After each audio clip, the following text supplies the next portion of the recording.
బిత్తిరి సత్తి చేసిన భగవద్గీత పేరడీ మీద నిరసన జ్వాలలు రగులుతూనే ఉన్నాయి.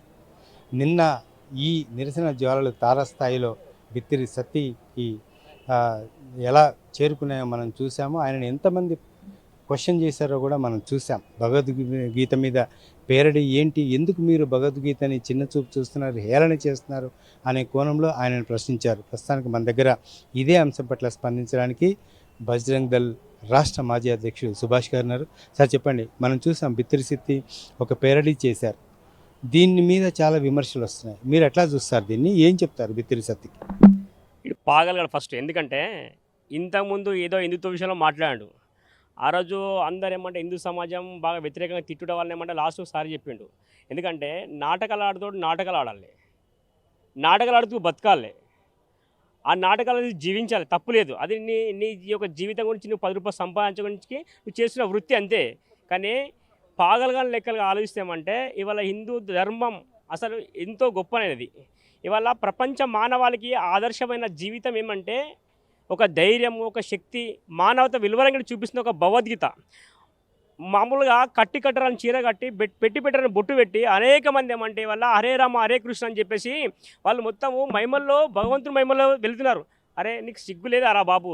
అసలు నువ్వు ఏమనుకున్నావు? అసలు బిత్తర సత్తి నువ్వు ఏ ఆలోచనతో నువ్వు ఇలా మాట్లాడుతున్నావు? వల్ల భగవద్గీత ఏం చేస్తూ మాట్లాడుతున్నావు? బిడ్డ బాగా గుర్తుపెట్టుకో, ఒళ్ళు దగ్గరటి మాట్లాడు. నువ్వు ఇందుకే పుట్టావు కదా, నువ్వు హిందువే కదా, నువ్వు నీకు తెలియలేదా? ఒక తుర్కోడ, ఒక ముస్లిం, ఒక కృష్ణుడే కాదు కదా. అయినా సిగ్గుశరం లేకుండా ఎట్లా మాడతావు? ఇవాళ ప్రపంచం లోపల అందరూ ఆలోచించే ఆదరించే ఒక భగవద్గీతని హేళన చేస్తూ మాట్లాడి నీకు ఎట్లా మనసు వచ్చింది? ఏ విధంగా నువ్వు మాట్లాడుతున్నావు? బిడ్డ బాగా గుర్తుపెట్టుకో, ఒళ్ళు దగ్గర పెట్టుకుని మాట్లాడు.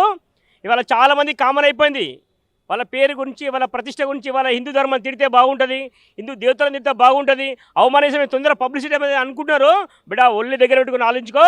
నువ్వు తొందరగా హిందూ సమాజానికి క్షేమప చెప్పు, లేకుంటే బిడ్డ నీ సంఘ చూస్తామని హెచ్చరిక చేస్తున్నాం. ఫస్ట్ నీ పద్ధతులు మార్చుకో. నువ్వు హిందూకు పుట్టావు, హిందూ గురించి ఆలోచించు, హిందూ ధర్మం గురించి ఆలోచించు. కానీ హిందూ ధర్మాన్ని నిలయిస్తే చూస్తూ బాగుండని చెప్పి మీకు హెచ్చరిక చేస్తున్నాం మేము.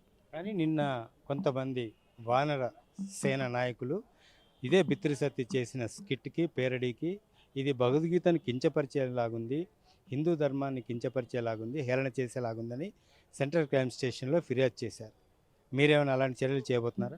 మేము కూడా చేస్తామండి. మేము చాలా సెంటర్ల లోపల మేము మా కార్యకర్తలతో కేసు పెట్టిస్తాము, మేము కూడా కేసు పెడతాము. అవసరం అంటే ఆయనకి ఎంతవరకు వస్తుందో అంత మేము చూస్తాం. దీనికన్నా మేము కూడా సిద్ధంగా ఉన్నాం. ఆయనకు సరైన సమాధానం చెప్పడానికి మేము సిద్ధంగా ఉన్నాం. మా ఆర్గనైజేషన్ ఆలోచిస్తారు. ప్రత్యక్షంగా సంప్రదించే అవకాశం ఉందా బిత్తిరి సత్తిని? ఇంతకుముందు తప్పు చూసినప్పుడు దాని గురించి ఏం చేయాలో మేము ఆలోచిస్తాం. ఆర్గనైజేషన్ మా కార్యకర్తలతో మాట్లాడతాము. ఆయనకి ఎట్లా సమాధానం చెప్పాలని చెప్తాము.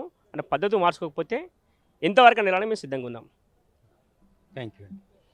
అది పరిస్థితి. హిందూ సమాజాన్ని, హిందూ ధర్మాన్ని కించపరిచే విధంగా ఎవరు మాట్లాడినా సరే ఇప్పుడు బిత్తిరి సత్తి ఆ విధంగా వ్యాఖ్యలు చేసినందుకు తగు మూల్యం చెల్లించుకోక తప్పదు అనే హెచ్చరికలు కూడా ఇటు సుభాష్ ఇస్తున్న పరిస్థితి కనిపిస్తోంది. గతంలో ఇలాగే చేశారు, క్షమాపణ చెప్పారు. ఇప్పుడు కనుక క్షమాపణ చెప్పకపోతే హిందూ సమాజానికి ఆ బజరంగ్ దళ్ ఏం చేస్తుంది, విశ్వ హిందూ పరిషత్ ఏం చేస్తుందో చెప్పదు, చేసి చూపిస్తుంది.